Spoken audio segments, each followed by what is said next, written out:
Hey everybody, how's it going? I'm Martin, and today we're going to talk about this book right here, The Stranger by Albert Camus. I did a quick review of this book on my Instagram, but I thought I would do a little bit more of an in-depth video on the book.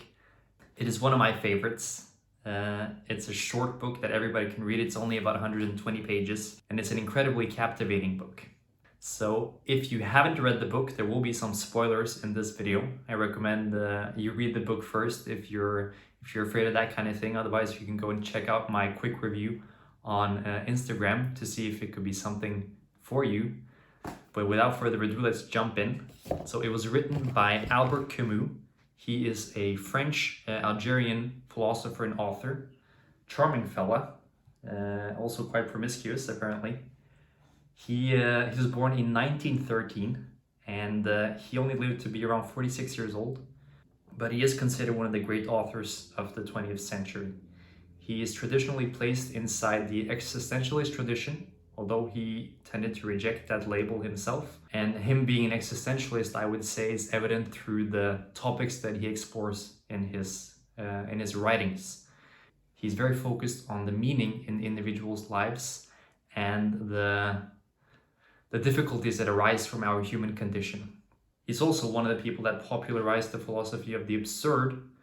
Now, the philosophy of the absurd can sort of be understood as the irrationality of the universe and the meaninglessness of people's lives. And now this is sort of a conflict that arises out of an irrational universe meeting a rational human being.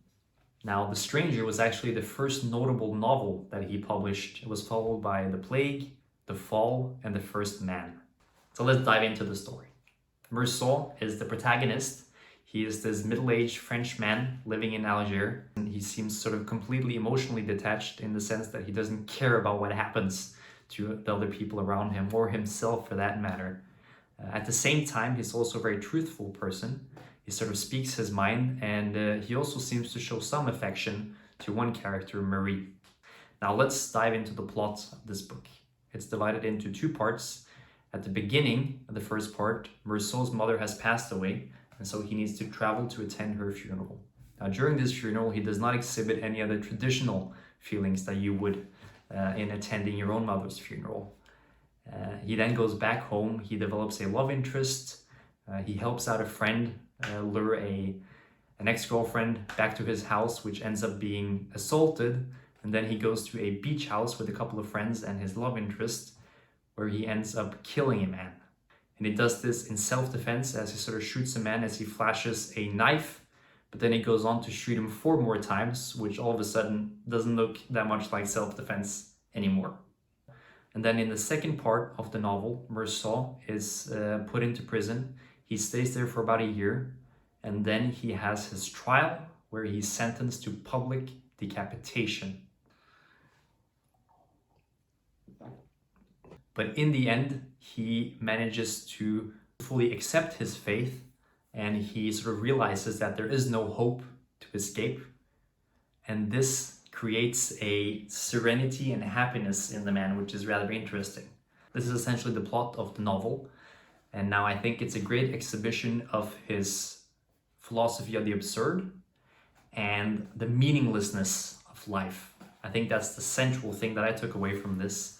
I think this is something that we've all felt from time to time, you know, that life really has no purpose and no meaning. The only thing that we know for sure is that death is something that will catch up with all of us.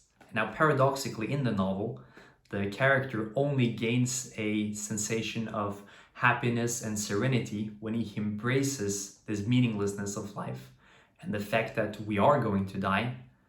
And I think what Camus is really trying to get at here is that the liberation from our false premises and hopes in life is what actually allows us to embrace and enjoy the present moment that we have. I think there are a lot of other interpretations that you can derive from this book.